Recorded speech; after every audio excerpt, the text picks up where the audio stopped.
विदर्भामध्ये सध्या उष्णतेची लाट तीव्र होणार आहे। बहुतांश जिल्ह्यामध्ये तापमान 40 अंश सेल्सिअसच्या पुढे गेलेलं आहे। उकाड्यानं नागरिक चांगलेच हैराण होत आहेत। नागपुरात कमाल तापमान 41.4 अंश सेल्सिअस तर अकोल्यामध्ये सर्वाधिक 43.1 अंश सेल्सिअस तापमानाची नोंद झाली आहे। तर ब्रह्मपुरी इथं तापमान 39.6 अंश सेल्सिअसवर जाऊन पोहोचलंय। दुपारच्या वेळी उष्णतेची अधिक तीव्रता वाढू लागते।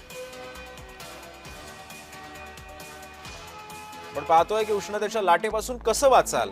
दुपारी 12 ते 4 दरम्यान कडक उन्हात जाणं टाळा। शरीरातील पाण्याचं प्रमाण संतुलित ठेवा। मुबलक प्रमाणात पाणी प्या। ORS, लिंबू सरबत, नारळ पाणी किंवा ताकासारखी पेय पिऊ शकता।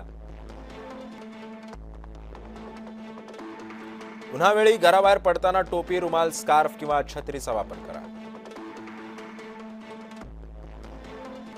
हलक्या रंगाचे सुती कपडे परिधान करा।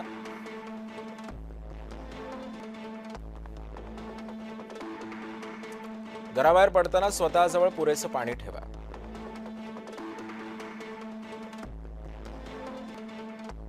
चक्कर येणं, डोकेदुखी, जास्त घाम आल्यास किंवा अशक्तपणा जाणवल्यास सावलीत जा। पाणी प्या आणि विश्रांती घ्या। आवश्यक असल्यासच डॉक्टरांचा सल्ला घ्या।